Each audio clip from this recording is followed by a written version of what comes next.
In 3, 2. Hello, and welcome to Spotlight, here live on GRAPPL Patreon. It's November, and I'm Benno. And I'm Matty. And spooky month is over, Matty. We'll be done with all of that stuff. You're made up. Month. Thanksgiving month and Christmas month is what's coming up. So very excited to be here. We've just been in our pre-show with JP and Eddie Sideburns, as Eddie revealed his King of the Mountain choice for November. But yeah, we've got a corker of a month coming up, Matty. Are you looking forward to it, mate?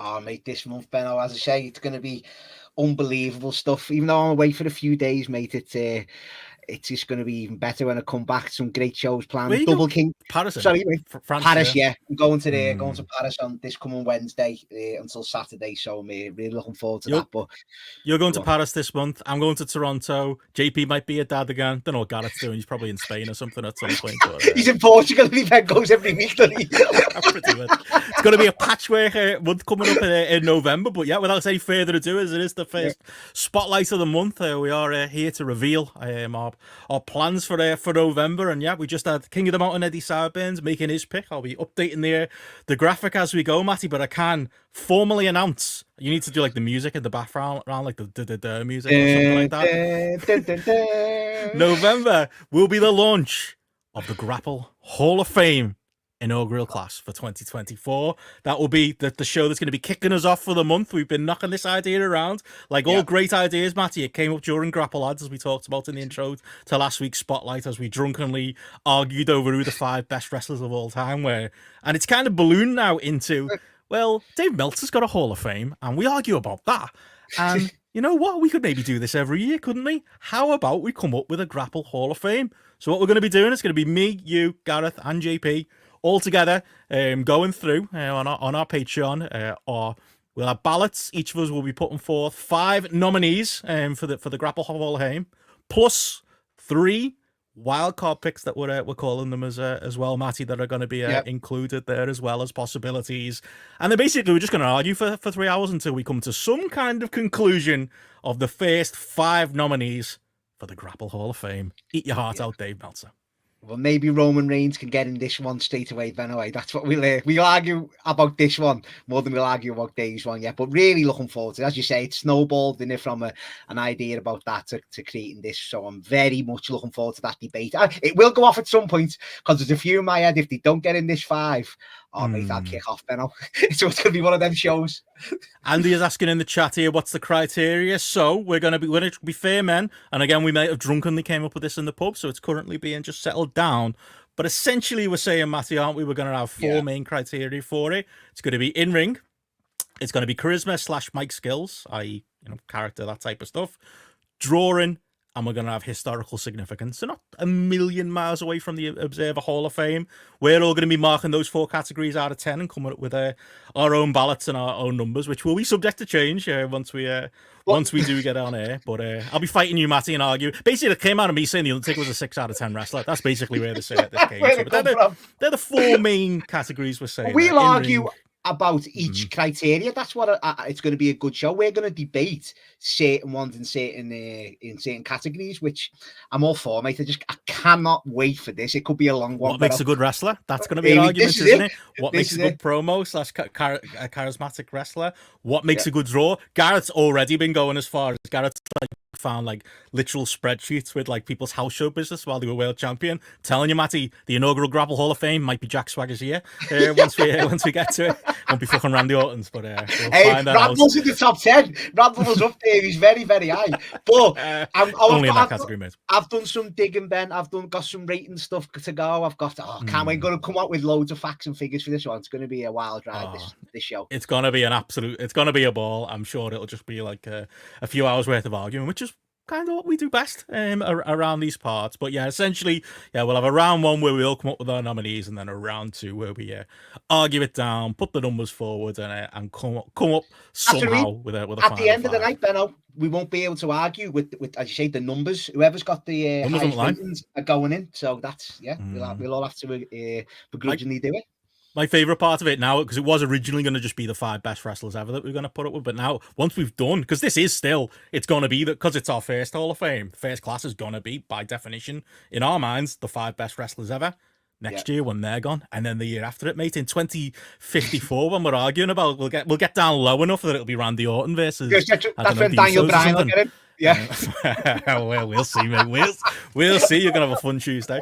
But yeah, we'll be doing that. I've put together a bit of a draft cheat sheet to help us put our thoughts together. I'll be sharing with our patrons and everybody on our Discord if people want to play along at home as well. And yeah, we'll see if we can put Big Dave Meltzer in his place. As Platt says, yeah, numbers don't lie, and they spell disaster for Roman at the GRAPPL Hall of Fame.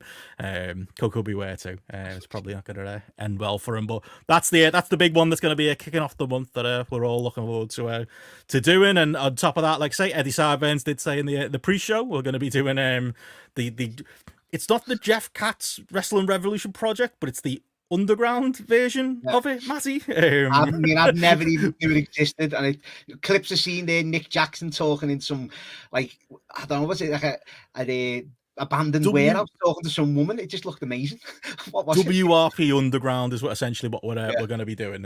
So we're going to be going through the series of that on YouTube. Links for that will be on Patreon. But on top of that, Matty, the fun doesn't stop. We'll have our good friend Michael Hamfler coming back on the podcast to finish off 2001, a Fed Odyssey, as we look at Survivor Series 2001. We'll be doing that the week of this year's Survivor Series. Yeah. So we'll be wrapping up the invasion story.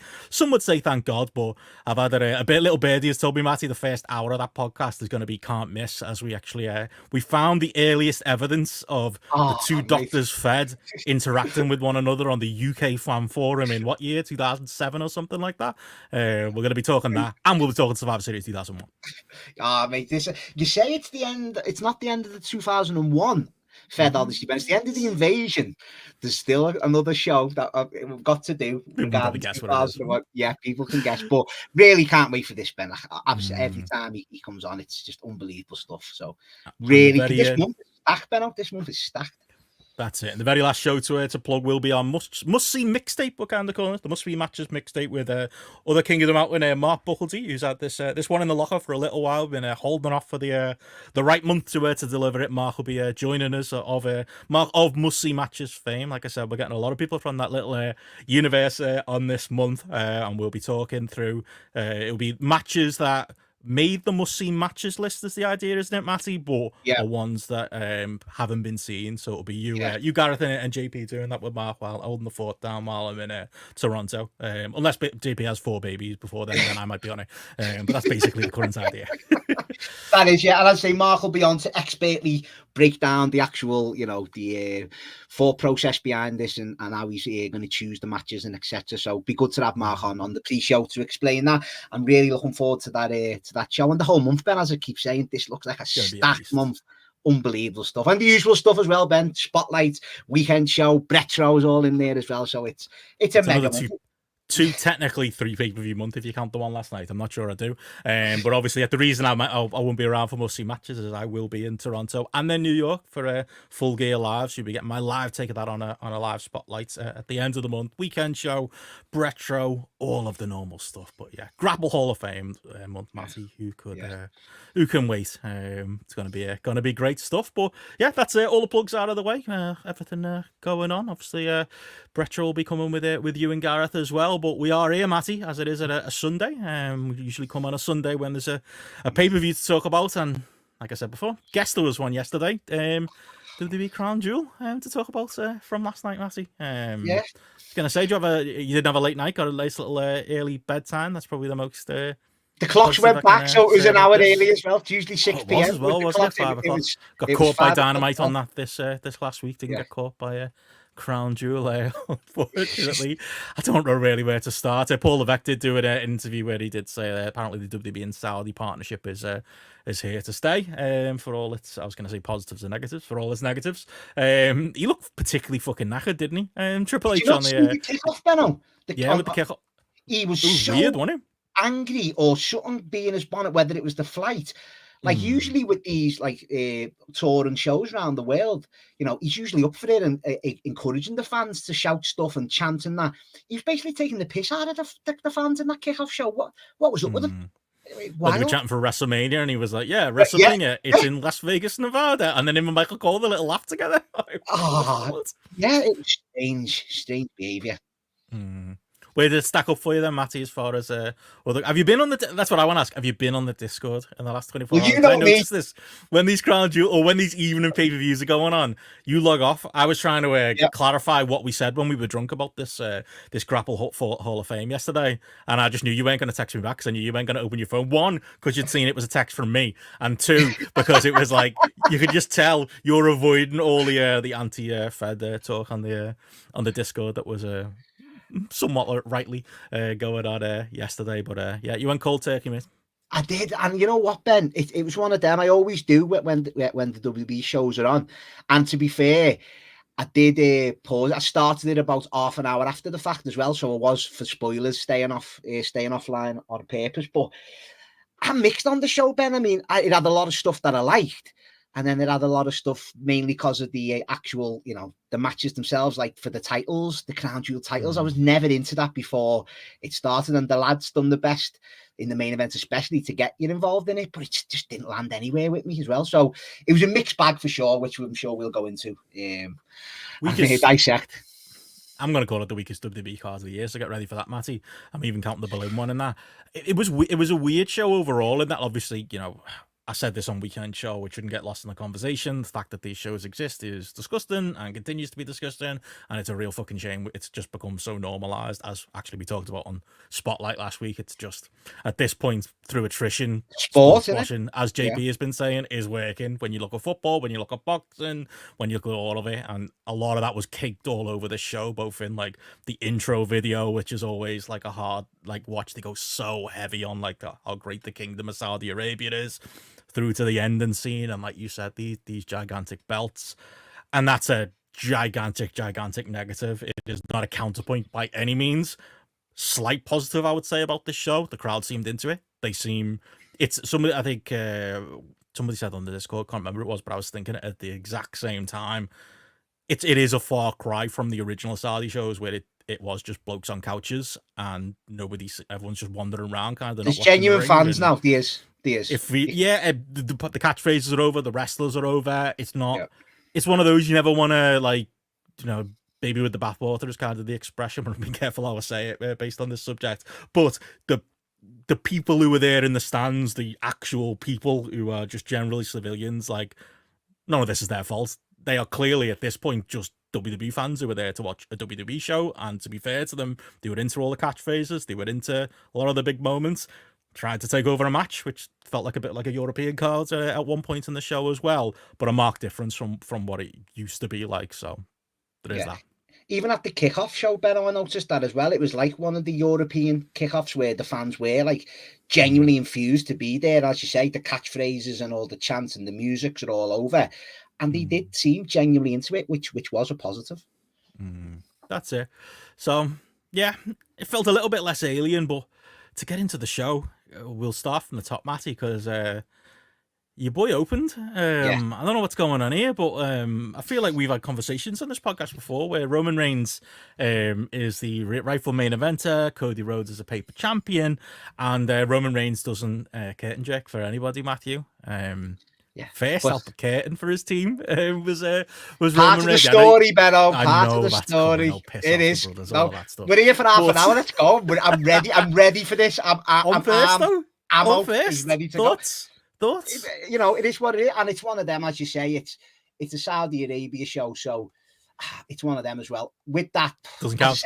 No, it doesn't. No, and I'm going in with that fake title at the end. I get that. That's what the organisers of this show want. They want a gimmick, don't they? They want a something. That's always been a staple of these shows. They have the greatest Royal Rumble. They've got best in the world Cups. There's always got to be a tagline for this show. So it's messy getting the gown put on a minute. It's that. I knew it was coming though, but I knew that this would open, because you can't put. If you're not going to make didn't say that on Weekend Show. Wait there. The more I thought about it.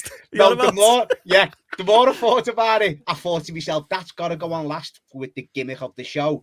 And I thought, you can't be putting this in the middle of the show. This is what I'm thinking of on the day. And I thought, if it's going to be any place on the card, if it's not last, it will be first. And Yeah, well, he come out first, Ben, but it's all part of the story. He's not first, he's last. Does that sound like? Yeah, I know.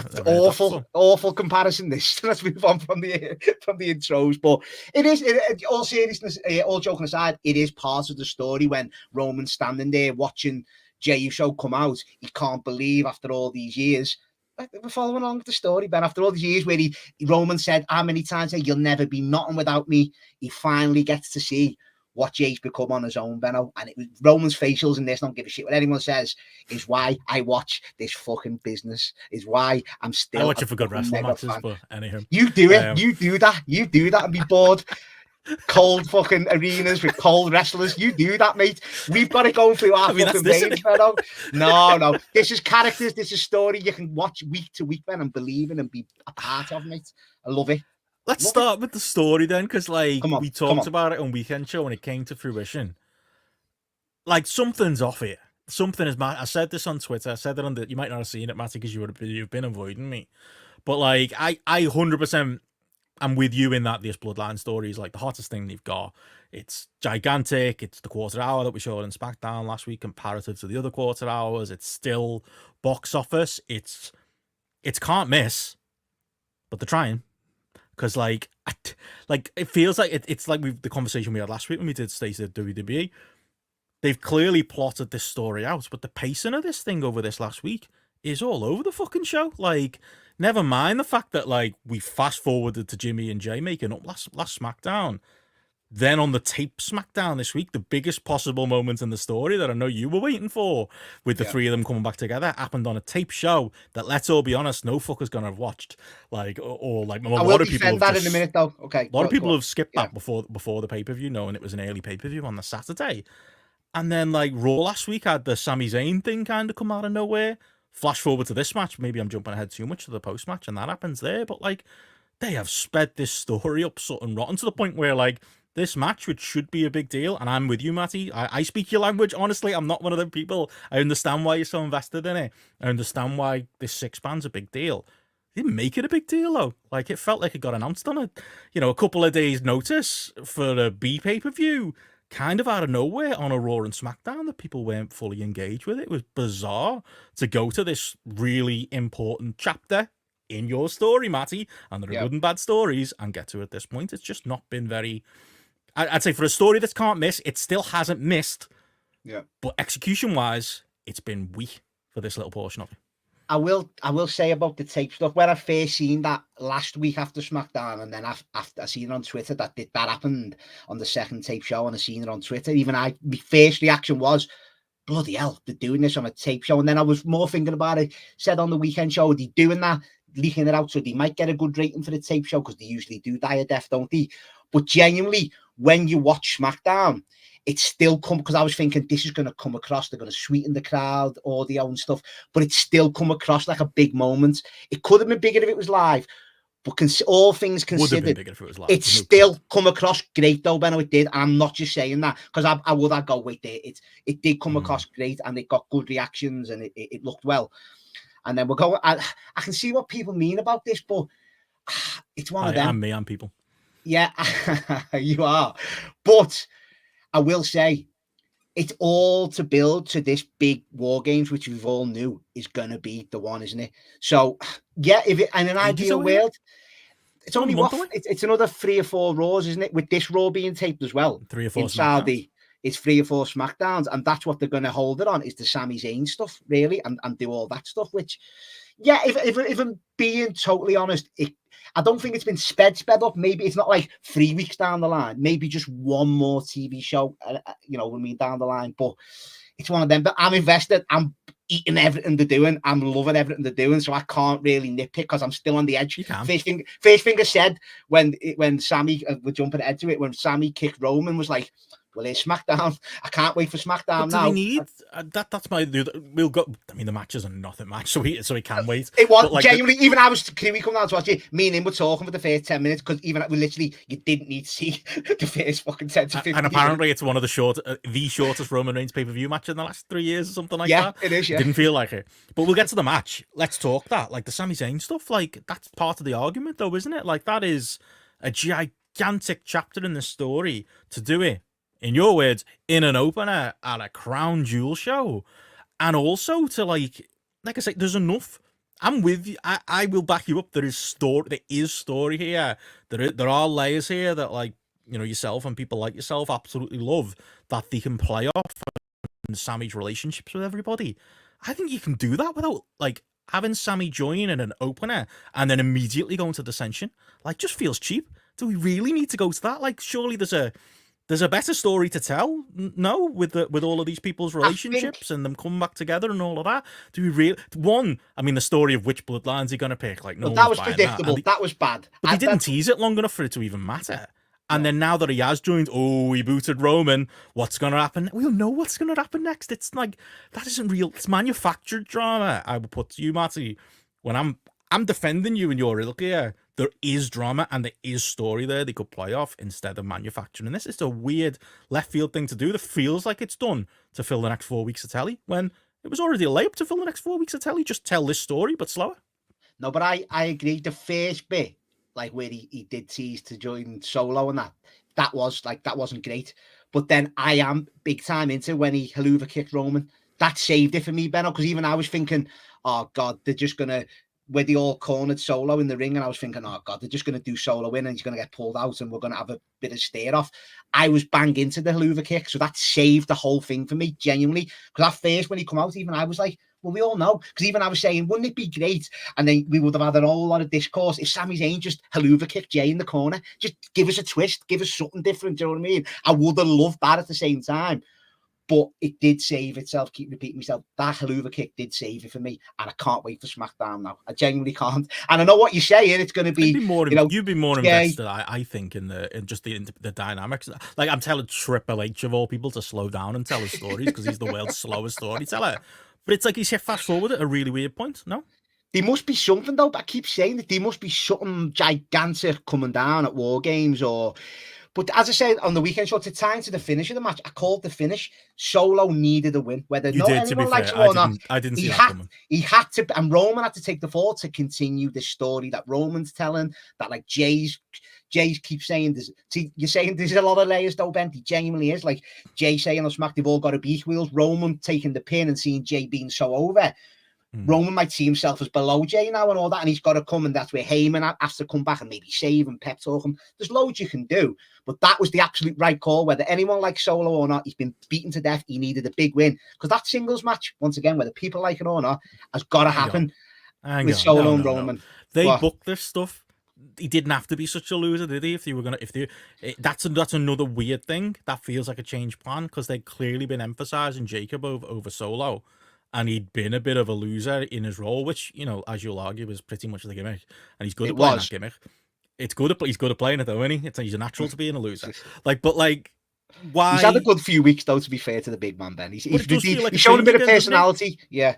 But they if they were gonna, if Roman and Solo was such an important match, then why have they de-emphasized it over the last few weeks and put Jacob in that role, which is obviously the one people are really looking at? And that made me think that him and Solo was going to be a random SmackDown or a random, maybe even at a push Saturday night's main event or something like that, and not even a pay-per-view match, to be honest. It didn't feel like it had those stakes. I kind of get it, but like, surely did they not box themselves into that corner? It is, but you can't have Roman coming back straight away. He had to get a bit of steam, didn't he? He had to cost Solo. He had to look strong when he come back originally. And then once he started mingling with Jimmy, that's why he went to Cody in the story, didn't he? He needed help. And then once Jimmy and that come back, then the doubt comes in. But I keep saying, you're right in a way. I didn't like it. I didn't like Solo being, I didn't like Solo getting beat up too much. And I know with Jacob and stuff like that, but he was always the heater in front of him, of course. But I think he needed this, Ben, because I'm one of the few that wants to see this match. It's still for all the marbles in that story. He had to heat him up again, and he had to get this win. And I'm so happy that he done it, because at one point I was thinking in the match, he's going to get pinned again here, because you have to heat up. Hence he heats War Games up as well. The heels had to win. Otherwise, why the hell are we doing War Games? How would the heels have to win this? But shouldn't you're so invested in Roman, shouldn't, like, they've done a better job to make Solo, like, as Andy says here, like, Solo to be convincing, to be more believable, to be beating Roman Reigns is like, doesn't happen, does it? Remember how big a deal it was when Jay pinned him last year? Like, Solo, Like, surely it should be somebody who's been booked a bit stronger, somebody who's been presented a bit stronger, somebody who has performed a bit stronger. I I'm think he's been basically advocating for presented, Jacob again, but maybe the booking side. This way you can split it. The booking side, and because we know everything about wrestling, well, not everything about wrestling that way, but we've watched it that long, we can see through it. Yeah, we see through it. But and I keep defending Solo Sikoa as well, where on telly he's still presented as the main heel, isn't he? He's still, people say what they want about Jacob. Solo's still pulling the strings. He's still the main heel, getting the main reactions. Jacob's getting half mixed reactions because of how cool he is with his moves and stuff. Solo's still the big heel in all this. Over. And he's been, but Solo he is Benno. He's the most hated. That's still over, isn't it? He's getting the biggest boos, rivaling Dominic Mysterio in the whole company. I'm going to call it X-Pac heat in 20 years. It's going to be Solo heat, mate. From that point of view, he's still presented. He's had a few too many losses, yes, but presented wise on TV, he's always focused, isn't he? Is my point. Where, and I'm glad now that they've done this. I'm so glad that they've done this this finish, because it'll play off in a few matches down the line now. Well, they needed to do it so bad, Matty, that they did it twice in the same match. Like, I was pissing myself when mid-card Jim didn't make the save. Like, what was going on there? Like, this match was boring. Like, and if you were bored, that tells you, like, it was rough. And the most entertainment I got out of it was Solo getting that pin on Roman. And again, I laughed at it, and then it didn't turn out to matter so much because he pinned him in the end anyway. But, like, it was like, whoa, like, that was this a political hit from Jim? Or is he just crap? I think the answer is he's just crap. It's just a timing issue, Ben. Come on, we've seen it many times in wrestling. It was Roman's the best ever. He's crouched, shouldn't he, mate? Yeah, but he's waiting. It's not Roman's fault. He's waiting for the save, isn't he? He's just doing his job lying there. It was a fuck up, of course it was, and even I was like, oh, but it's one of them things, isn't it, Ben? You know, the ref, on your back, on your defense here, yeah, says the heat is Solo's not the real deal. He wouldn't say he's too emphasized. Fair enough. Tom made some good points on the Discord yesterday. Shout out, Tom. It is, yeah. That's the thing. But anyway, as you say, it was obviously a timing issue there, Ben. It's usually Tongaloa, to be fair, isn't it, doing all this type of stuff, and to see it happen in a big match is a rare slip, but. Yeah, we recover, Ben, and we move on. Come on, we move on. We've seen enough over the years. We have. The match wasn't amazing. No, it wasn't amazing by any stretch of the imagination. It was probably the weakest of all. Even the Bloodline versus fucking Cody, KO, and Randy Orton and Money in the Bank. It's probably a weak thing, but from the in-ring point of view, but the story, once again, beating that fucking word to death. But Ben, was like when Jay wasn't tagging Roman in early on to try and prove stuff, and biting on all these little layers and nuggets, Benno, that I don't give one fuck about the actual moves genuinely in this match. I'm just there for all the facials. Mate, I am there. Roman Reigns was incredible with his facials throughout the whole of this, from start to finish. Honestly, he was. Like, I love it. Just love that side of it, honestly. And you'll never get me to say it differently. It's just the way it is. I mean, again, you could tell when Jay made that big entrance that, like, mid-card Jim's like half wants to get involved, because that used to be both of their entrance. He wants to do that, because he does feel like a man without a country, just following Roman out. No, but that's the whole point of the story. He's still in the Usos in his head, where Jay's literally, that's the whole point of Ben, again, that one on SmackDown. It's not complicated, mate. We all get it. We all know. Yeah, no, people, because it's like they don't watch it though, or they defuncting it and just palming it off. It's all the stuff of Roman 4 years ago. Can't tell them apart and stuff. Calling Jay. Yeah, I don't agree. That's ridiculous at this point. Unreal, mate. No, it's unbelievable stuff, Benno. It's unbelievable. You have been on the Discord. I know you've been reading. I know you've been fuming around. That little gif we've got of you came to life. I bet today when you were. I bet it did. So 2 stars then? Do we agree? I mean, for the it's a 3 stars. And they're for Jacob the and Roman. And the stuff. Yeah, it's 3 stars at a minimum, Ben, just for the as I say, Jay not tagging Romo, just fucking. And the finish, I just say, gotta give it the credit for the. I'm so happy that was the finish, and we can carry this on, because it does make logical sense now that there will be a War Games. You're heating the Solo Roman matchup, which needs to be done again. So yeah, ticking the box for that one. So, and we move 4 on. 4, do you think now? Yeah, it's got to be on it. It's going to be 4 on 4, and something big's got to happen at that. We'll get a new member or The Rock coming down. We've got to get something. The faces will win that one. The War Games, of course, like it'll call for that. It's just how they tell the story and who gets the pin and stuff like that. So, yeah, then I'm all in, mate. 2 stars, and I'm going to be saying that a lot today. There we go. Well, from there, I mean, the show continued. Come on. Women's tag team match up next, Matty, unless there's anything else to say on the in-between. Bianca Belair, Jade Cargill, beat Chelsea Green and Piper Niven, and Jakara Jackson and Lash Legend. Oh, and Damage Control were in there as well. No elbows on display, Matty, so always important. Yeah. I mean, I will say this match was, like you say, house showy for the first 7 to 10 minutes. But Ben, the last 5 minutes of this, I don't care what anyone says, I was laughing my head off. It got dangerous. It got wild. It got wacky. No, don't get me wrong. But I mean, like Lash Legend was just throwing people around like no one's business. And you know, as you say, Ben, we as you said it, we're not the safety police, are we? Or we're not all for you've said that line a few times. But honestly, like some of the moves that was getting busted out, and it got the fans into it. It did, because it was dead. The crowd was dead. And in the last 5 minutes, it was "This is awesome" chance because of the work. There was a sequence of moves that were just like, I even had to turn around to me mate and was saying, "What's going on here?" You had like that toss over powerbomb that Legend and Jackson done to, I think it was Kairi Sane. Nearly took her out. Then we had like, you know, a code breaker was it running in. Then we had Piper Niven doing the code breaker like sent onto the Chelsea Green's knees. We had loads of stuff. The elbow Kairi Sane done to the outside was amazing. Honestly, the last 5 minutes of this I had a great time, but the previous 7 or 8, not so much. So it was a match, not even 2 halves, a match of 2/3 and a third, I'd say, for this one. But it got me into it by the end. But yeah, probably. Are they trying to tell a story with Jade Cargill? That like maybe are we getting the early indications of a possible heel run, like the commentary reference that's like Instagram and stuff like that? It's got. I mean, is it? I don't know. Interested in that, all of that stuff. That's the only thing of it of note here. I've got nothing else of interest to say about the match. It was a match that happened. It was a bit of a mess.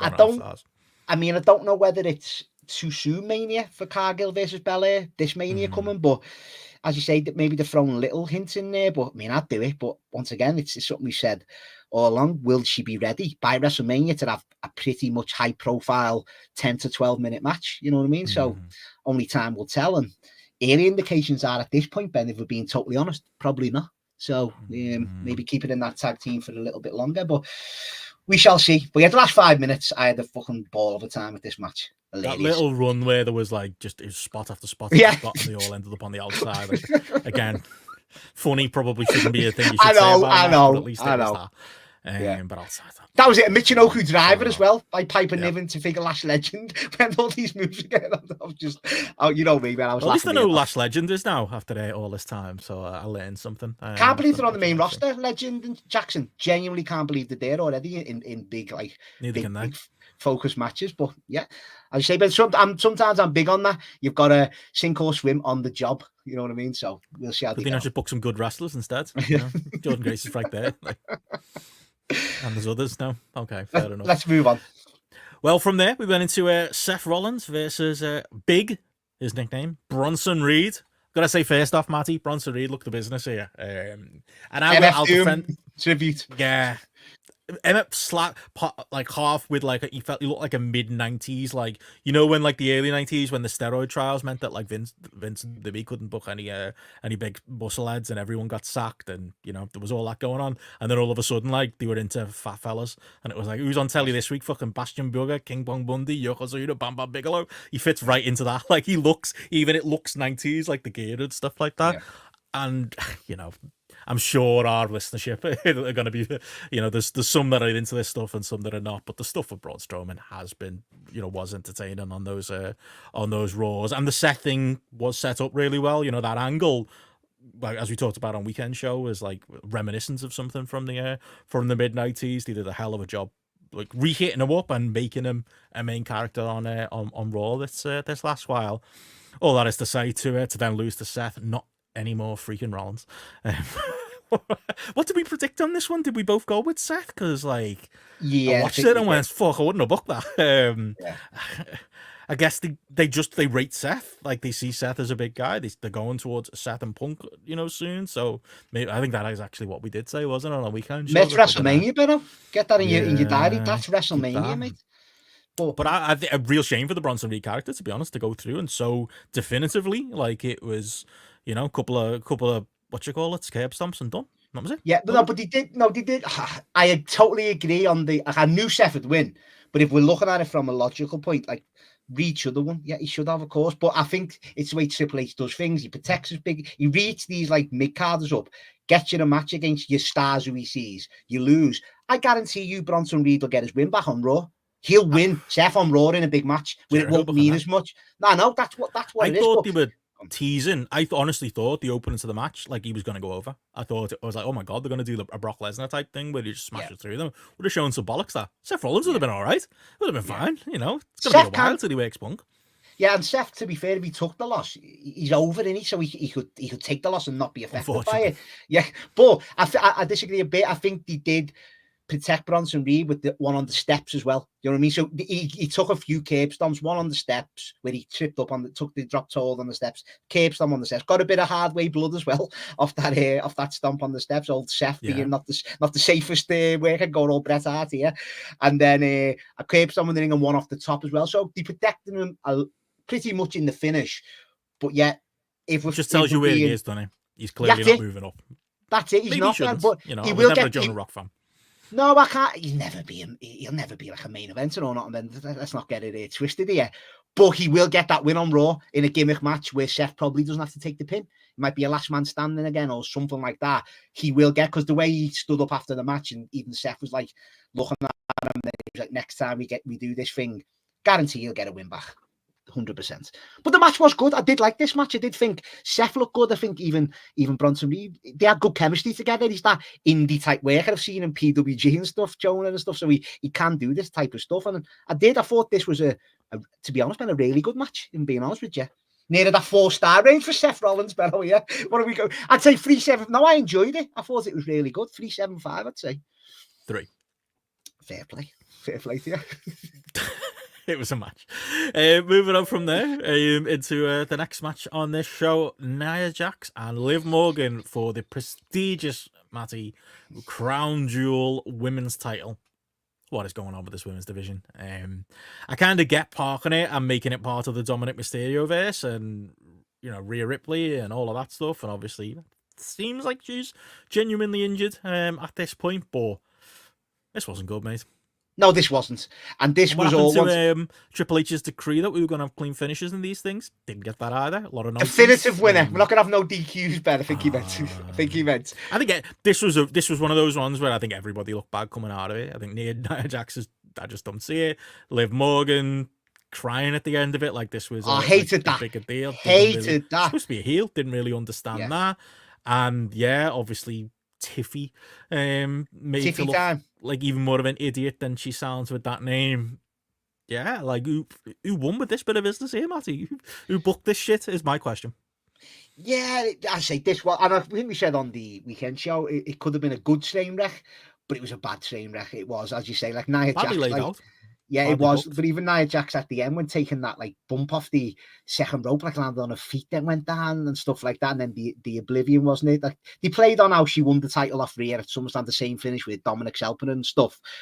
But with Tiffy, sorry, but I've got to say, with Tiffy, can't go for them failed cash-ins. You know, it's that building still with the winning. But I don't mind that aspect of it because she's with. They've done. I would reckon it's not even like 10-fold. I would reckon 40-fold, maybe 50-fold the number of failed cash-ins / non-cash-ins that have happened versus cash-ins. And that's just this feud. That's just the story. That is, but yeah, like it's crazy. I can't defend this. At all. This match. I mean, it was terrible. But as you say, once again, it was the stakes going in. Who cares about these belts? Like, who honestly cares about these Crown Jewel titles? There's nobody. And as you say with this women's division, Ben, I think they must have come up with the concept and then realized, oh shit, it's going to be Liv Morgan versus Nia Jax, and that's not selling it. Like, at least Gunther and Cody, it was still two big stars going to try and make that worthwhile. You know what I mean? That Crown Jewel title winning this, it was just a non-starter from the absolute off when it got announced. So remember when WWE, you could point to it and go, WWE though, despite everything, despite it being a product that's not very good, got a crack on women's division. Where's that gone? Where are the good women's wrestlers gone? Well, Charlotte Flair's injured for the start. I'm going to go there. Becky Lynch is on hiatus, isn't she? Rhea Ripley's injured, and she might be the best wrestler, but she's over and stuff. So you're left with who's there. And obviously Belair's in a tag team, and so's Io Sky and Kairi Sane. So Bayley hasn't been pulling up trees since she won the title, and since she lost it, Pam. So it is a bit all over the place at the minute. And I think when Charlotte comes back, which has got to be soon, before maybe the Rumble, she surely got to be back for the big Mania match. And that will open doors. You will get at least a good match on the night at WrestleMania, whether it is against Tiffy or whether it is against Belair, which has never been done, which has always been rumoured, or it's too early for Cargill. They've had that stare down. But I think when she comes back, it might be, hopefully, get a bit better. As you say, just get out of this Liv.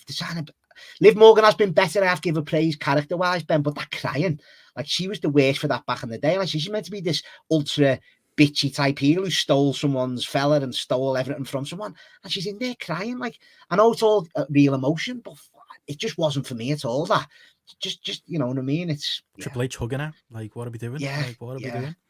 Yeah, but anyway, it wasn't good. Well, I'll let you take over for this this next one. Oh, fucking love it. We didn't have a match up next, mate. Set the scene for us. We had a story. We did. We had a lot of story going on here, man. Go on, fucking love this. You tell me. I guess you didn't like it then. Yeah. I'll be here.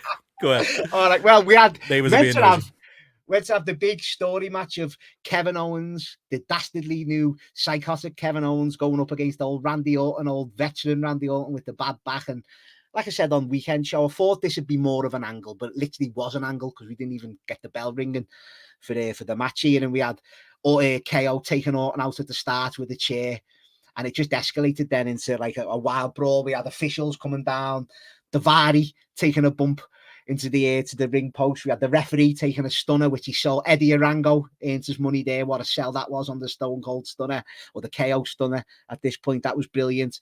And then we had the two things escalated that much that the two general managers had to come down.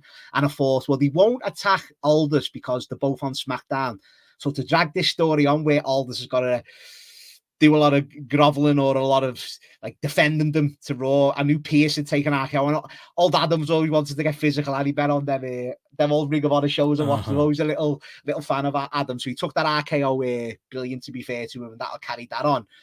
And then, we escalated into the crowd. And as soon as I seen him heading up to that little barrier in the stands, I thought KO's going to do something here. And to be fair, he didn't do a swanton, which would be, a quite face maneuver and quite fancy to do. He just dropped the good old-fashioned elbow drop and crushed Randy Orton and crushed him through the table to injure that already, damaged back that's been done 18 months ago, and that's been protected. But yeah, Ben, I thought it was, for what, like, as I said there before you come back on, it was always going to be an angle-y type, but it was a full-on angle. So in a way, you're not getting the match that was advertised, but it does further this story on, and it gets the two general managers into it as well. So yeah, all for it, Ben. I really did have a good time watching this. Did they pay off the tease of violence that Triple H was going off about on SmackDown last week? Like, I'm not so sure. Like, was this what we were scared of? Was this it? Like, I know there's an upper limit to what you can do in WWE, but especially with Randy Orton. Like, I was thinking he was going to take that powerbomb on the apron. That was wishful. I know you were, like, for the story. Yeah, I want to see it though, because it would have been so good for the story. But he's not taking that, mate. I know he's not. He's just no seller at this point, wouldn't he? But he looked. You said it every time, Ben. But that's the word you've got to use for Randy. How gigantic. He looked double the size of Kevin Owens in every way, shape, or form. He's just he's getting bigger every time you see him. But Kevin Owens is doing good stuff. It's early days with this new psychotic character and lost his mind and stuff. So I like the way he come out with the Cowboy Bob Orton t-shirt as well. Like, he's just like, that was a good touch. Like the Dusty Rhodes t-shirt. Like the Dusty Rhodes stuff. So it's funny because it's like they're clearly building to a blow off somewhere. It's almost like Triple H wanted his cake and to eat it too. He was like, you know what? I'm giving you a pay-per-view with more than 5 matches. You know what I'm going to do? Make sure you still only get 5 matches. 6, like, 6 in the end, but closer to what it was. And there was a point in the show where I was wishing for a 5-match show. But I don't know about that. Like, kind of the fake out, I suppose, with doing this. I did enjoy the stuff with the general manager at the end, I've got to say. If this leads to Nick Aldis versus Adam Pearce and an NWA World Heavyweight title rematch. I assume they had one at some point, both former champions. Maybe I'd be into that. I did laugh at Pearce taking the RKO. I laughed even more at Aldous making sure he got out of the fucking way and going onto the outside there. He sold that particularly well. I guess they sold the Mayhem well, but the problem with WWE is when you have Triple H come out and talk about this like it's life or death, and this is the upper limit of what they can do. It's not exactly Hangman Page trying to kill Swerve Strickland, is it? No, like, of course not. No, of course not. Of course, but I do think it'll be a bit of a, like, Orton will have some sort of little minor injury where he might miss a SmackDown. As you say, it wasn't that like over the top graphic injury, but I think that should come if Orton wants to take. Maybe you do that on SmackDown. You do some sort of angle where he does take a big back bump, and he's even if he gets to have the Christmas period off or come back at the Rumble, just it needs that big angle. Yeah, it needs that big angle to get Kevin Owens heated even more for eventually, I'm guessing, a Cody match for the title at the Rumble. And like I said on the week, I think Sami Zayn, Kevin Owens is shoo-in for WrestleMania as well. I think they'll save that for when Sami goes back with Roman and KO turns on him again, kind of thing. So, and they deserve a proper Mania match because the last one they had was in front of half a crowd at WrestleMania. That one, I forgot about that. So wow, they put in 2024, and them two are such big parts of like WWE storytelling. And it is though. It is. That's it. Well, there we go. That's what happened. What happened next? We had Knight versus Carmelo Hayes and Andrade. Sell me on it, Matty. This I was just a haven't good been match. into the series. You haven't, but like it was basically they were going to do the match 7 with LA Knight in there as well, basically for this. And I know what you say, and I'm going to do with you here about work rates comparing companies. All right, again, AEW's work rate is what it is. This is the WWE's version of like, let's do all the moves, let's do all these crazy fast-paced match. This is their work rate, and I thought it was good. I enjoyed this. Loved the finish as well. Thought that was creative. The double BFT is it he does, and that Carmelo took it, and LA Knight had a little slip with his jump to the top rope, but there was a lot going on in this that was slippery ropes is how they sold it, wasn't it? Yeah, fair play. You've got to cover it up, but I had a great time watching this. The fans were into it, and it was just a fast-paced, action-packed, solid little defense for LA Knight. Yeah, not the greatest match you'll ever see, but kept me entertained throughout. Yeah, I like this one. LA Knight looked like he was fuming with himself that he did that like double elbow. He looked great though. The bump, like he looked, didn't he? No, but he looked even better, Benno, in this. He looked like he looked fucking incredible. Best he's looked in ages, like from a physical standpoint. As he always does, but he just stood out even more last night. He looked, and he's got a really nice, like we always say, not everyone needs to be the top guy. He's got a really nice little spot that he's carved out on the card. It's a million miles away from him being in Maximum Male Models, and you know what I mean, not being allowed to kind of take on that overness and and run with it. He's ran with it. Triple H is clearly committed to him. Like I didn't think he was. Again, can't remember what I said on the preview, but like watching the match, I was like, you know what, this could be Carmelo Hayes' night. They could go that route, or they could go the Andrade route, whose performances have been better, I have thought, in the last few weeks. The fact that he stuck with LA Knight is kind of Triple H going with the old hand, innit? I've said this about, not obviously with Cody to an extent, not as much with Cody because he's like a big star, but with LA Knight and Bayley, the biggest night. No, we'll come to that. But with Bayley and LA Knight, when they won the titles, once they won the titles, what do you do with them? Do you know what I mean? Like, I'm not thinking LA Knight for how over as he is, and he stayed over much to his credit. I'm thinking a little heel run's needed now, just to freshen him up, He felt like a heel most of those feuds. This is what I'm saying. You were booking him like one. So maybe they're hinting at that, like where, and if anyone could pull it off, he'd be a fucking great heel. I think he'd be really good in WWE as a heel. So once again, especially if you've got so many faces still over, you could kind of get away with that for as over as he is. But I think it's needed coming up, Benno, because as you say, he's already half been presented as well in this feud specifically. So we'll see what happens with him with his title run. We'll see what happens. Again, 3 stars. 3.25, Ben 3.5. I had a good time watching this one. I had a good time. Well, we went from there into the main event, unbelievably. We had the big video package for Cody and Gunther. They announced that 4-way for Raw, which is weirdly already happened, hasn't it? No Punk, Benno. I thought Punk Gunther was Survivor Series, unless they're doing whoever wins this gets a shot on Raw and not Survivor Series, because he didn't advertise winner gets a shot at Survivor Series, because I was thinking Punk's a fucking shoo-in, surely. Yeah, they might go to that. But yeah, weirdly, like they did a Saudi Raw, and at the same time, they're as we speak, they're in Dublin tonight, aren't they? Doing a house show as well. So split crews. Other than Roman, who took his private jet and has gone all the way home. Meanwhile, the working champion, Matty, the man of the people, the man who's got to do that to stay over. Yeah, the man who's getting forced down. The man who's got to do all these junkets. Because your real stars can take time off and come back. Yeah, no, they can do that. Whereas this guy sees it as this, like he's got to do this schedule to stay relevant, to stay over. And I'm telling you as well, the fans are going to get sick of him at some point. They are, because he's overexposed. I'm telling you, it's going to happen, Benno. I think they're more likely going to get sick of the bloke who doesn't turn up to TV. But anywho, the main event was Cody. I will say, and I said it before, does feel like Cody's, some of his material, he's been to that point, the whole I do the corporate stuff, I'm the champion type thing, right down to the end of this show. A lot of that's very heelish, and it wouldn't shock me if Cody has one of those runs, a bit like what Punk had, like way back in the day, where he's a babyface champion, and the same run turns into a heel champion run, and he ends up having like a heel champion run at the tail end of it once he's worked through whoever they want to put him in there with. But yeah, this is the main event. It's a weird one, this one, because I rewatched this today. Because as I said earlier, the crowd basically took over. So it's got that negative against it. It kind of half felt like a big... It summed up this show for me, in that it's kind of not serving any master, this show, this pay-per-view. Because it wasn't non-canon enough that you could get away with it and go, well, that didn't matter anyway. Because you had the Sami Zayn thing on it, which is a gigantic development, and you had the Bloodline tag, and you had... I mean, it's Cody Rhodes versus Gunther in the main event.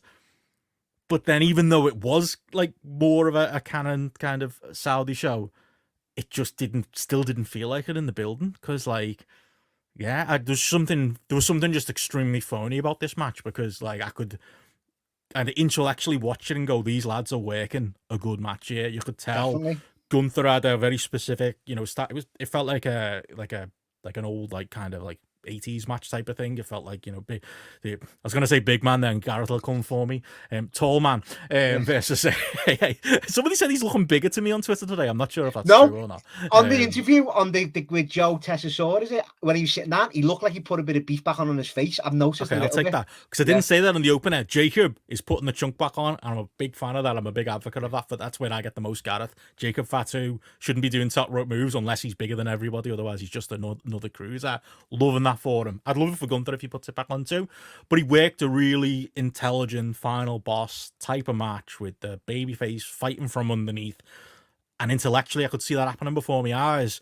But the crowd just took me out of it. Not even just the European style. We're going to entertain ourselves. Oh, look, the meters on the telly. And those meters are terrible. Like, it's always hovering like 97, isn't it? It's never above. It's never less. Well, like, it's Randy Orton got 105 like Ben, but we won't go there. Randy Orton broke the scale when fake numbers, mate. It's not real. No. It's not real. Those things don't... I think they exist in real life, but not like that.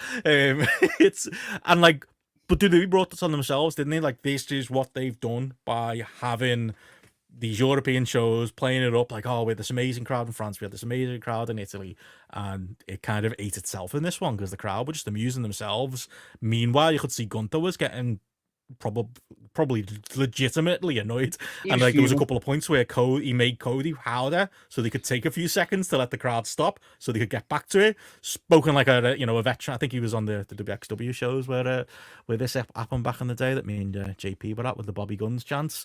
They tried, and they put a hell of a shift in. If I watched this on mute and didn't really pay attention to the location or the crowd or the stipulation, I could have gone as high as like 4.25, like, call me crazy, 4.5. But watching it as it was, every part of it dragged it down. Like, it just, none of that work really felt like it meant anything. And it's like it lands at like a 3.75 instead. Because, like, if a match happens in front of not a silent crowd, but a crowd that's not invested, does it really count as a good match? And yeah, it just, something was lost in translation for this for me, as I guess what I'm trying to say, Matt. Yeah, but it was, as you say, though, Ben, the work was there. It was a good wrestling match, wasn't it? Genuinely was. And imagine if it was imagine if there was stakes. I know, it would have been even better, though. Title. Yeah, exactly, Ben. But on a WrestleMania, on a SummerSlam. You're saying the crowd took you down. That fake belt took me out of it. And as like, I agree with you, as much as I'm watching it and thinking the lads are trying, the lads are having good work here, just that phony title took me completely out of it, Ben, from the absolute off. And And I said on Weekend Show and everyone agreed, like, I think universally, even in the chat, was like, Gunther's got to win this. But then the more I thought about it, watching this match, like earlier on with another match I said, the more I sat down and thought about it, I thought, no, Cody's going to be the one at the end taking the pictures with this title. If anyone's going to sell this and be happy he's won this, it's Cody fucking Rhodes. Do you know what I mean? And then, I mean, they had Liv Morgan doing it, so like, bet's weighing entirely off. Yeah, but it was like, and I guess they protected Gunther to an extent where it was a fluke banana peel win, wasn't it? Where he done the Bret Hart, Roddy Piper out the sleeper roll up pin. So they did protect Gunther. Gunther shaking his hand then at the end as well, which, to be fair, I didn't mind that. Even though he's a heel and he's been a cunt on the mic and stuff, he's still the business of wrestling. He's still got that. He always plays that in, that it's a sport and it's professionalism and stuff like that. So you might see Cody as that, even though he's had his barbs on the mic with him. But I did like that side of it as well, that he shook his hand and stuff. But yeah, Cody Ben at the end with posing and all that. It's just not for me, mate. I just can't take that like Cena light type champion ultra baby face. He's just not for me. So he's so WWE Mr. Fed doesn't like a Mr. Fed.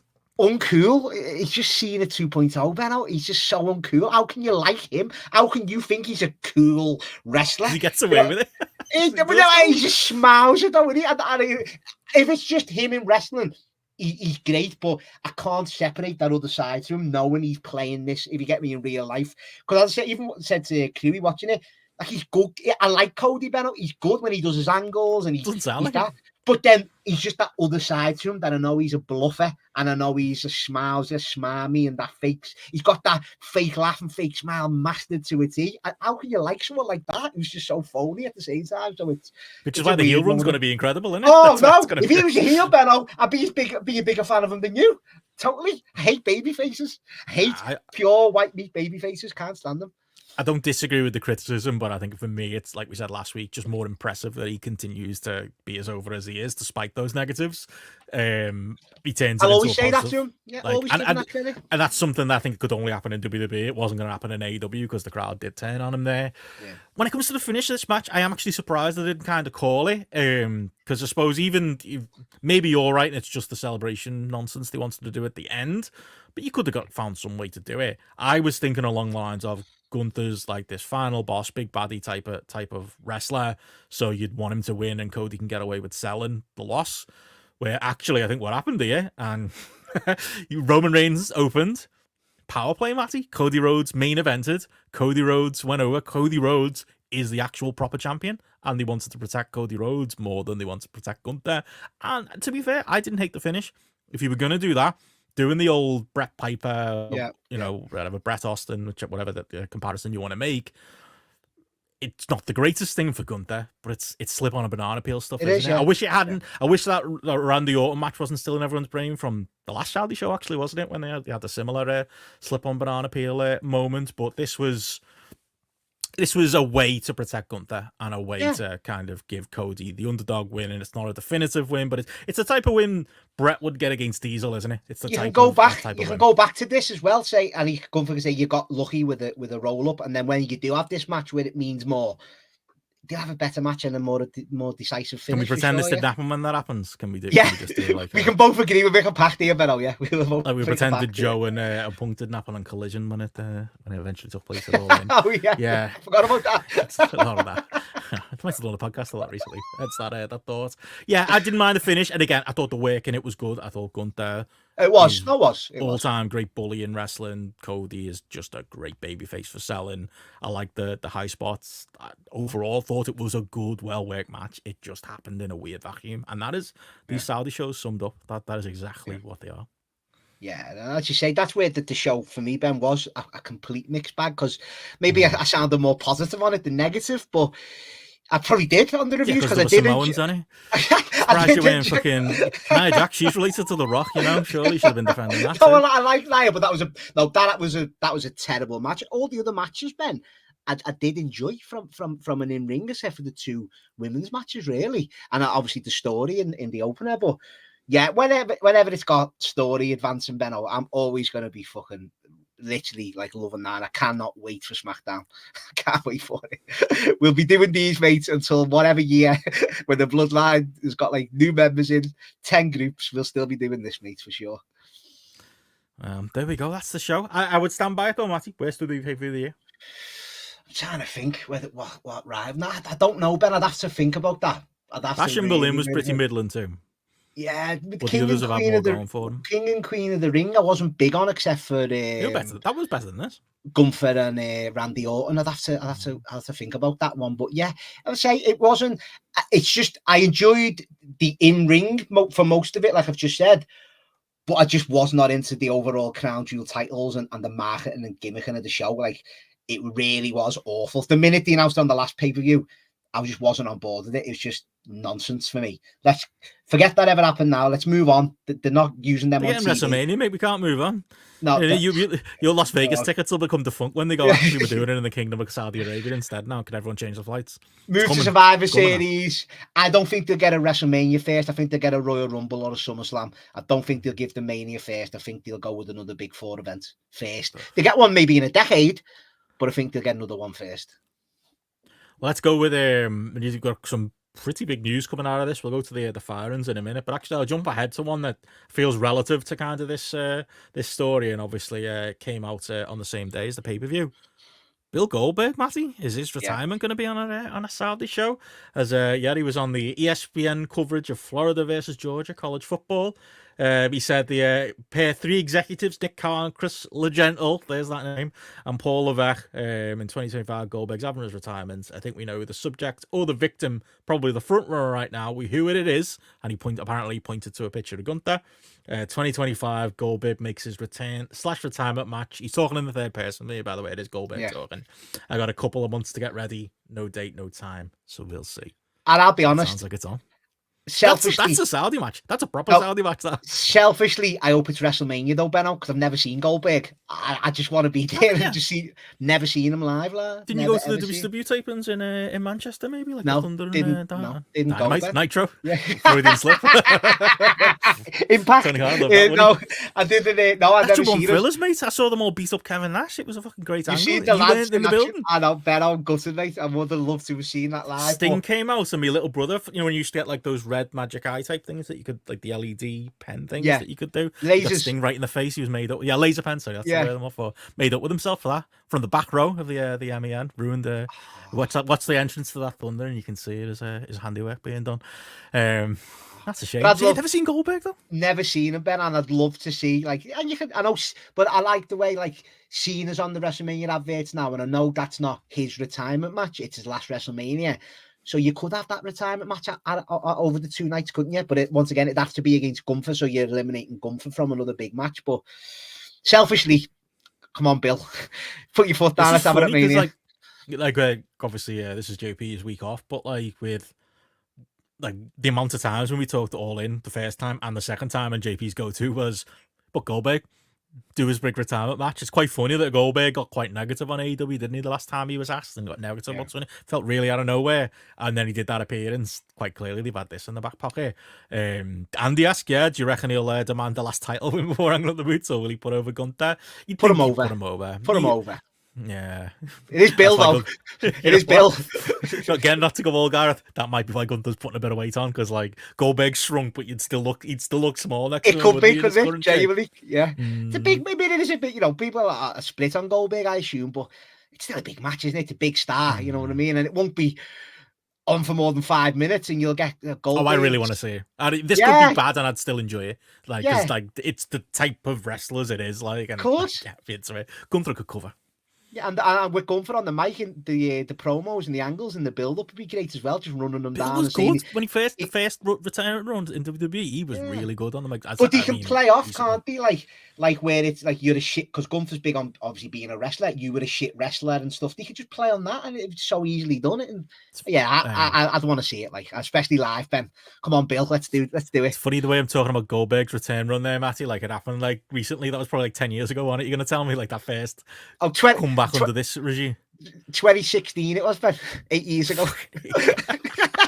with the jacket and that. Oh, that was Yeah. great, though. With little Gage Goldberg, topless. He was about Goldberg son. 95 now, isn't he? That's how you measure the early age there. Platzo, Goldberg, and Brock at Mania. Steve stunned them both. Yeah. Steve I assume he means. Was oh, there a recent, oh yeah, that's all. 2017. Sorry, yes, sorry, yeah, it was. It even blows together for you, mate. Those dead fed years. But there we go. Goldberg coming back, and yet the other big news of the weekend on the WWE front has been your mate Matty. WWE. I hate this headline. I'm not reading it out verbatim. It is not part ways. WWE has released or not renewed the contract of. Let's use the terminology. Let's do the AEW one. Not releasing the contract. They haven't parted ways with Baron Corbin, Indi Hartwell, and Tegan Knox. This, as I joked about on the pre-show, came through Friday night, which felt like one of those, unfortunately, classic WWE Friday nights where we're all, it's like that transfer deadline day, and you're following along on your phone, going, "Who's it gonna be next?" Maybe I'm just sick in the heads, but it didn't quite go that way, which made me think maybe they've realized, like, what's the point in doing that and getting that bad PR? Because this feels like it's been brushed under the carpet. It's been like 3 releases, and then everyone moves on with the day. So yeah, Baron Corbin, Indi Hartwell, and Tegan Knox gone, and your mate Baron is out. Can't be a shock, really. I mean, the most notable thing he's done in wrestling recently was appear on your wedding day. Yeah. Triple H has never seen. He was always a Vince guy, wasn't he, rather than a Triple H guy? I mean, yeah, when you put it like that, but I always thought he'd have a role somewhere, Ben, in NXT behind the scenes, or maybe, I don't know if he'll ever come back and do that. Obviously, this is his active wrestling career, but I just thought he would be a lifer in that regard. He'd have some sort of title, Ben, but now he has left. I mean, does anyone scream a TNA run more than Baron Corbin? Anyone? You know what I mean? Does it scream TNA for you? Dare I say, will he turn up in AEW? Will that happen? Oh, my God. Yeah, it's probably the answer, isn't it? Like, yeah, obviously. It's very much like, remember when he did that run in NXT where he was doing, like, he was like the indie killer, wasn't he? Like, where he like killed Austin Aries on Aries' debut, was it? And he was doing he did the famous one where it was what was Uhaa Nation called in WWE? Like threw him out on the outside and beat him up and was like, "Go back to ROH." And I was like, he was never in ROH. But to him, he didn't understand that outside world. It kind of worked in an ironic way. I don't think he was ever good, though. Like, I think he always did the job that they asked of him. Yeah. But he's Baron Corbin was the face of some miserable WWE. Oh, Ben, like wrestling in his work pants and as Constable the George Corbin, mate. All of that stuff, like some awful stuff, awful stuff. Like, genuinely was, and like, but that's what I mean about that Stockholm syndrome years, Ben, of like, he was like that ironically because you've seen him every week on telly, even though you knew it was bad, you just force fed him, you know what I mean? So you accepted him in a way. But when he's main eventing against like Seth and like him and Lacey Evans, Seth and Becky main evented the pay-per-view and stuff like that, you look back now and this is like fucking 97 compared to that, you know what I mean? This is like god awful stuff we're talking about in comparison. Which but the Cody Rhodes era. Yeah, but I'm not even going there, Ben. Don't wind me up. Lovely fella, though. We agree. The Bloodline Cody Rhodes era. How about that? It's not the Paul Levesque. It's the blood. It's B before C, though. It's the Bloodline / Cody era, not the Cody / Bloodline era. Because Roman's the reason we've got this boom.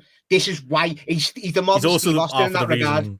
They were in the doldrums for 8 years. No, he wasn't. That was John Cena's run, and that was all that bollocks, wasn't it? His run. No. As a babyface champion, he wasn't over. He didn't get a long enough run with as a babyface champion, Benno. Let's get it. He didn't. Run. He did not as champion. Not as champion. We'll have to go and do these history books, Benno. We'll go and read the history book, as Meltzer would say. Go and do it. He never had the reign that lasted like. Well, that was shocking. Yeah, that's awful. I'm not going to defend. Sucker and Succotash needed more of that, didn't he? Yeah, what did I say? He redeemed himself, saved modern WWE, turned it all around. Didn't even Baron Corbin have one of the worst rated segments or matches at some point? Am I imagining that? I feel like Baron Corbin was responsible for one. Was it not against Roman? Say again, he was involved. That feud was Corbin winning with the dog food. That was Corbin versus Roman. Yeah, that's what I mean. It was one of the worst rated segments they ever did. Oh yeah, it's fucking.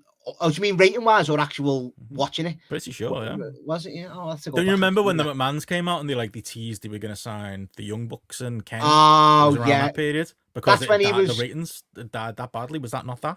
I think that was before that because he was the constable then on Raw and that was on SmackDown. I think that was a bit later on, Ben. That I think anyway. Not too sure in all seriousness there, but Yeah, Andy is right. I'm not gonna say Roman headlines and manias where the crowd revolted. I'll read it out. Yeah, that is true. Not Sorry, Roman, not Roman's fault though, is it? Not Roman's fault. We'll talk that on the Hall of Fame show. I'm sure we will. I'm sure we will. We probably won't. I can't see anyone. I've got how many fans he's performed of in front of WrestleMania main events. Nearly. We'll get all that. We'll get all these numbers on board. Don't worry, Andy. Just for you, mate. Anyway, Barry Corbin. Talk some Barry. Lovely fella. Absolutely cracking fella. Made your wedding day for anyone. Oh, mate, just absolutely. Bumped into him on the streets of New York, didn't you? This close, legit to inviting him. Like, taking me, just coming in the park. And it's the most you thing ever. Yeah, he was a lovely fella. And, as you say, he had that, he went through that run, though, Ben, of, like I say, them awful years. And he come out the other side with, when it was him and Bron breaking in NXT. And he actually got a bit of fan support in that regard, but yeah, he was never amazing. But as you say, he was a company guy that done what were they called? Everything. The War Dogs, the Dog Boys, the Wolf Dogs, really, the Wolf Dogs. But it was like he'd done everything team player that they asked him to do. You know what I mean? Remember the skin gimmick? That was pretty good when he was skinned to like that little. It made some funny imagery, didn't it? But it was. And then he won the jackpot and all that with Madcap Moss and all that. See, exactly. Even Drew at WrestleMania, there when Drew with the sword chopped the ropes off. Bad, really bad. Glad you can admit it now, because honestly, if we'd have been recording back then, telling you folks he'd have been defending that with both feet. That's Barry Corbin. Then, yeah, TNA seems a layup. AEW potentially to do. Like, I'd love to see him in AEW. Like, I'd be hilarious. Sorry, that's where I was going, to play up that NXT character again and kind of come in as that. Tony Khan put him on. Maybe he never gets a Dynamite booking, but he ends up on Collision or something like that. You know what I mean? If Rico's getting bookings, like, all bets are off, aren't they? Like, I hope not. Hey, Johnny TV's in the Maximum Models, isn't he, coming up? And that got a big pop in the building. Or as somebody said before in the chat, Andy said he's 40. Might just retire, mate. Might just be done. Yeah, if he had that NFL money that he kept, and if he had this money he kept, then fair play. But I honestly can see him coming back in like a coach type role or something, that just a behind the scenes job. I always thought I don't know, NXT or something. No, I don't know. I just can see him or recruiting that NFL. So I don't know. I can just see. I just pictured him forever. I don't know how to play different gimmicks, Benno, instead of just doing fucking hip tosses and fucking leapfrogs. Let's get a bit of character work done. But anyway, let's move on. He could be a dietitian. Fucking hell, the difference in him from when he was in the NFL to when he was a wrestler. It's always shocking, that one, isn't it? But looks well. Some sort of role. Fair play to him. Now we'll see where Barry lands. Anything on Indi Hartwell or Tegan Knox? The only shock with Indi Hartwell is that I know they haven't been doing loads, but she's actually been on telly the last few weeks, which seems a bit out the blue. Tegan Knox, not familiar with the work. Like, she always seemed like to be injured. Nixon Newell is what people every time. She had a bit of a run in NXT. She got took out with an injury and stuff. As far as I was aware, she's come on to sell her V, mate. Was it Bewitched? Bewitched, was it? Yeah.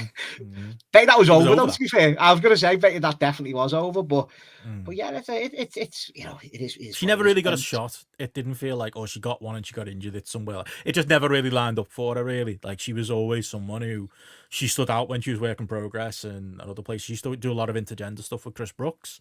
And it was like, she'd do like borderline death matches and stuff with him. And she'd do like, quite like hard hitting intergender matches with him. But she had like that Bayley charisma of just being nice and likable, and people wanted to cheer her along and wanted her to do well. It did feel like she had like a bit of like enough personality to make it work in WWE, and this is like the third or second time she's been released. Obviously, under Vince McMahon was one of them, and she was brought back, but it was injuries, it was timing, it was. She said herself, didn't she? She wasn't injured. She's not injured right now. She could have been working, but the timing was missed, I guess, is the way to put it with her. I don't really know where she lands. Could she be it's like we always say it with the AEW women's division. Actually, it's better, definitely better than WWE's right now. She could do a job in there. She wouldn't be a focus of the division for me. She might just, again, someone who turns up on a Collision one week and she's having a random match. They come back to Wales again, do something there. I could see that. Indi Hartwell, I hope not, though. Yeah, never been a fan of Indi Hartwell. She was always a character, though, wasn't she? She was never like the best wrestler. The best stuff was like on NXT as a character with with Dexter Lumis and that. Also, that everyone's cup of tea, but she was quite funny in some of them skits they used to do. So yeah, never a great wrestler So Hindi. Platt's saying there, yeah, Triple H brought her back, but never had a plan for her. And Raman correcting there, she wasn't actually injured during the past few years. Wasn't so she not? Fucking hell. Assume she was. That's why she's not being used. So that is wild. Then. Yeah, there's a fake narrative out there. Platt says Indi was signed too soon. Obviously, yeah, I am defer to Platt on that. But yeah, that's it. Did you expect more? But I expected more. I didn't think it was stopping at on 3. the night, Ben. Yeah, but I don't think there'd be any now. I think they were just isolated. Yeah, as you said before, releases or parting of ways, however you want to phrase it. But yeah, when they started coming through, I was expecting a good dozen at least or something like that. So in a good way, I suppose. That it's only kind of 3, says you it know? with AEW. You can't keep everyone forever, can you? You can't. No, Especially if they're not being used in the case of like a Baron Corbin, but then the other two seems a little bit. And Corbin won't be on mega money, but he'd be on decent enough-ish money as well that you could at the time to free up as well. So he probably got a decent contract under Vince, didn't he? Definitely, and then, definitely. Yeah, was sitting around doing nothing and doing obviously NXT and stuff. But that's about that. The only WWE story I had before we move on to AEW was Montez Ford saying he's been frustrated with the Street Profits stop and start pushes. That's been in an interview with the Daily Mail of all places. But yeah, saying he sees all the comments and he sees it, and he says it's his dream job. He's enjoying it, but it's as enjoyable as it is frustrating. Yeah, it didn't feel that long ago that the Montez Ford's big singles push felt like it was being teased and hasn't come to fruition. Strange. Been teased for a few years. Ben, he had a Roman match on SmackDown when Roman was actually wrestling on SmackDown. So that shows you how long ago what year that match was. That was about 2021, maybe early 22. They had a great match on SmackDown. That was like meant to be his coming out party of like now as a test to see whether he could hang and whether he could like be a main event. Oh, it was a great match. And then yeah, as you say, ever since then it has been stop-start. Like obviously they were assigned with Lashley at one point, weren't they, as a stable, and then they always got pushed against the Usos and had great matches.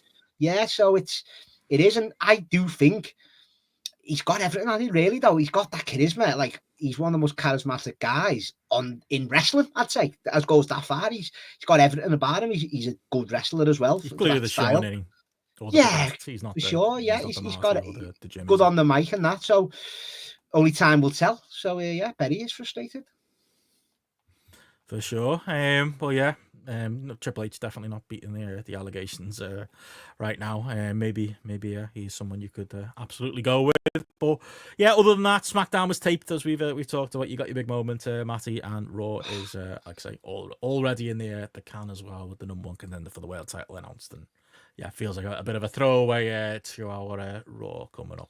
And to be fair, Ben, we are in that, like, not completely sticking up for WWE, but we are in that. Don't bother. No, not even that. Well, not as blunt as that. But we're in this holding period, aren't we, until Netflix? You know what I mean? We are. SmackDown isn't. No, well, it's but it's still part of it, isn't it? And that's where you still get your big angles on SmackDown. Because I'm glad that bollocks of Raw, SmackDown's been well better the last couple of months, and it is within that angle show. I agree. We're in that period now of like we're just waiting. Get War Games, you know, War Games would be Saturday night's main event. And then we're all waiting for that big Netflix debut, aren't we? Where hopefully it'll kick off, obviously, Rumble and WrestleMania season. So we are in a bit of a holding pattern for sure. Moving on to all things AEW and that verse, ROH to start things off. Apparently, ROH are nearing the end of negotiations for a new TV deal. This coming from the Wrestling Observer on Friday. Meltzer said that, and I quote, "Negotiations are close, and we don't know much more outside of that." Probably tips the hand as to why Jericho is the ROH champion right now. Maybe it was close, and it was like, we put the belt on Jericho now, so here's your money, Tony. I'm not expecting something big. Meltzer's talked before about it potentially being True TV or something like that. We should probably temper expectations, but the positive coming out of it could be that ROH could actually get a bit of fucking effort and attention paid to it. I feel so like our friend SP3 does an ROH show for Fightful, and like they have to review that every week, and you can see him struggling. Like he is struggling on the Twitter. Me being like, why? I think there was a week where what are they called? The knobheads with the lawyer and that. Who's that? not called the varsity athletes. Are they called the varsity athletes? Is that Tony Nixon? That varsity athlete. Yeah. Same show had them in 2 different tags, just 2 separate tag matches on the same TV show, and you could tell he was about to just give up with reviewing this ROH stuff, and they get them frustrated because they're trying to take this more seriously than Tony Khan is, and then randomly Jericho will win the belt despite never being on the TV, and randomly Brian Cage will get a title shot or whatever they do on the TV. Like, even if it was low level, even if it was like clearly established, these are the guys who aren't ready for Dynamite yet. These are the guys I don't want to use on Dynamite yet. Imagine it just had its own little universe. Like, it could be a nice little niche watch, couldn't it? It could be a, an MLW type thing where, like, at least it's its own little universe that never stops. Like, this could be the start of them actually doing something with it. But we've had a few of these false dawns. Premier athletes, sorry, that's what I've been meaning to say this whole time. And it's just Jericho being Jericho, taking the credit for if it does get a half decent deal, isn't it? Like, because he's the champion. It's just, as I say, but is it one of them? You're right there, it could be, but at this point, is it like, can it be saved, or do you think genuinely it could? Like, you know what I mean? It would have to be. Honestly, it needs to be developmental. We said that at the time when you bleed ROH, Benno. You know what I mean? You do bleed it. I do. I've got the belt beat in the back. As much as it would hurt me. I said this at the start when they bought the brand. It could have been a T-shirt brand. It could have been a developmental brand. It's a cool little name, isn't it? Ring of Honor, and it's this. But it needs to be something that it isn't. Significance, for sure. And as you say, we'll see what happens with it. Dynamite on Wednesday did decent in the ratings. 6 on cable, 628,000 viewers, which is in the normal range, which was head to head with, apparently, was it baseball? It was baseball won at World Series. I say that like I don't know. With that bloke who caught the ball when he wasn't supposed to. I don't know if you saw that meme going around, all of that. Don't really know. But yeah, that did like fucking 6 trillion viewers. And obviously the elections go on right now. World Series, 18.1 million viewers was head to head with Dynamite. It affected I think Raw, and I think it affected SmackDown as well last week. But decent rating for a decent Dynamite. Like for those who haven't heard it, over on the Patreon on the weekend show, we ran through Dynamite this week. Much improved for me, and definitely enjoyed the Orange Cassidy promo. Very much enjoyed the big Bob Lash. Maybe it's the big Bob Lash effect in the of course main event, it is. although that quarter, to be fair, that quarter didn't do great. But again, a lot of heavy competition.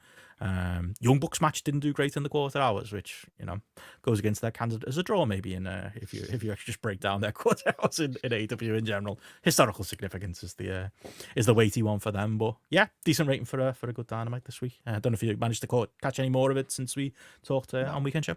Just seeing what us talk about the Weekend Show, but it's more in the range, innit? That number's more in the actual range of what it should be, but. All things are leading to the big Wednesday night war this week, though, Benno, going up against the ECW NXT. Oh, that's this Wednesday, isn't it? Sorry, I've got it written down here, but I didn't quite put it together. So what have NXT have got? Bully Ray and fucking Trick Williams against Ethan Page and fucking Ridge Holland. Sorry for the fuckings there, but I mean, if that beats AEW, the end there, mate. The end.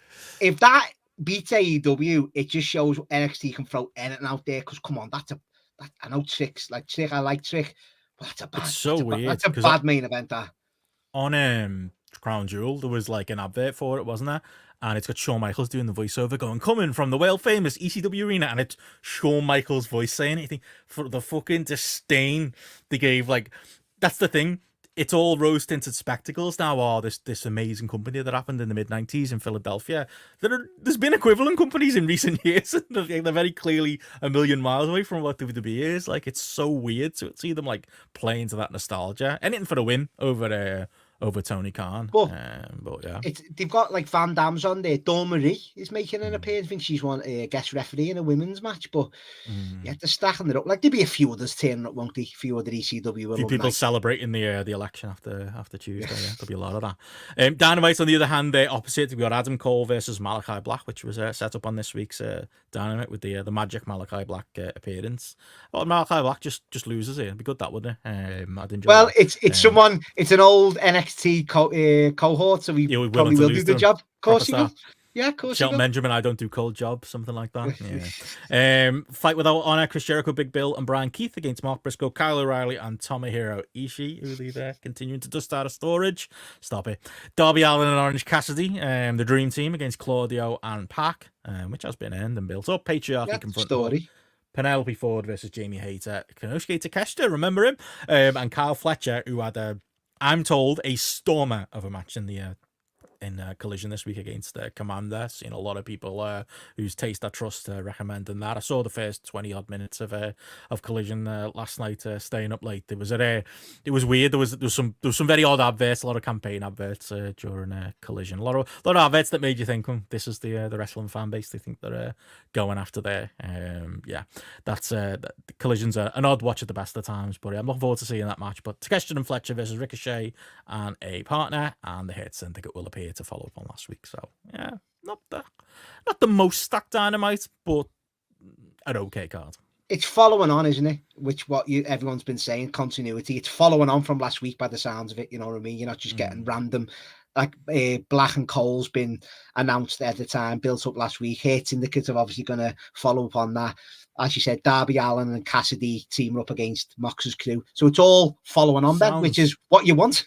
You know what I mean? You might have the biggest stars there with your Ospreys or your whoever's available. Your MJF's obviously not there, but it's following on from last week, and that's all you ask for. And against the run of play, I did think, like I said, Dynamite was good last week. So let's see if it continues. But I do think NXT will win that ratings war. I don't know. I'm not. I mean, as I say, I'm not convinced on that. I know it's the ECW thing, but it's a new crowd, and I'm not convinced on that tag match. If they win, it won't be a massacre like last time. It'll be very I guess close. It's on another night, and Americans don't like that. They get confused. It'll be very close. Avoiding the election on Tuesday night, so yeah. I'm not all in on that as people are. I think it'll be close. Well, outside of that, what else have we got? Obviously, from the AEW verse, obviously coming out of Collision, they're doing a 4-way contenders series. They did the bit I did see at Collision, a whole celebration for Private Party. Again, emphasizing the win and setting up this tag 4-way contenders series, which is the Outrunners and Top Flight, FTR, House of Black, La Faction, Ingo Bonabra, and the Acclaimed are the matches, and the winners of those and their 3 different matches will face Private Party in a 4-way at Full Gear. I get to be there at Full Gear, Matty, when I get to see potentially the Outrunners, House of Black, and the Acclaimed. And it seems to be teasing heel. FTR. I seen the promo with the Acclaimed, to be fair. It was quite funny because Grizzled Young Veterans were stood in the background, like trying to George act like it was going to be them. They're not even in this. No. Oh well, shit to be them. They are very much a Ring of Honor team at this point.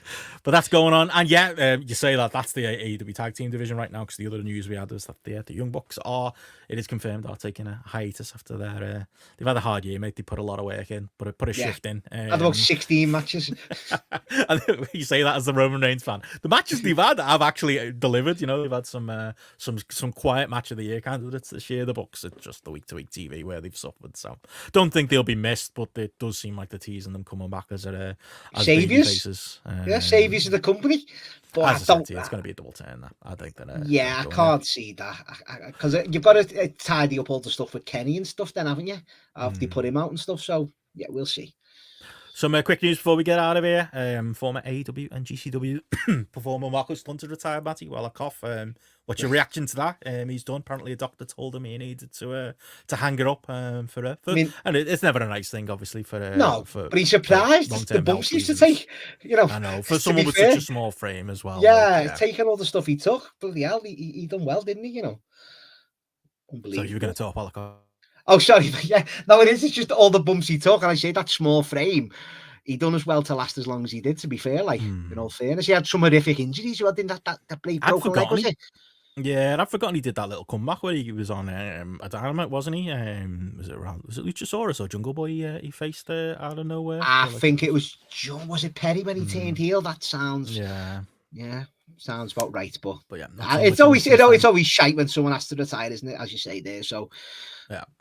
Last couple of injury stuff. Vikingo apparently didn't suffer muscle or ligament damage. That was the story coming out. Obviously, Chris Bay's injury was the other big one there, which does sound quite serious. You know, hopefully he can come back at some point. But apparently, Vikingo will be back in a few weeks. And yeah, the only other news I had was the Best of the Super Juniors final's been set. Matty, I'm sure you're waiting with bated breath to watch TJP and Francesco Akira against Robbie Eagles and Kosei Fujita. Easy for you to say, Matty, based on our conversation on Thursday. Yeah, that's going to be the final. That's on when is that coming up? November the 4th. There we go, tomorrow.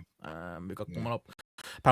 Oh, I'd forgotten, of course, the big news coming out of that. Kenny Omega's going to be doing a guest appearance. He's based in Japan most of his time, isn't he? So it's probably not a huge amount to read into, but interesting. He's appearing on a New Japan card, but before he has an AEW card. Yeah, any thoughts on that? Yeah, it's just always good to see Ken, no matter where he turns up. Ben, I say, hopefully he's getting over his how do you say, diverticulitis and stuff, and his condition. So hopefully he can come back, and always good to see him, and cannot wait till he comes back. So it'll be good to see what he does there.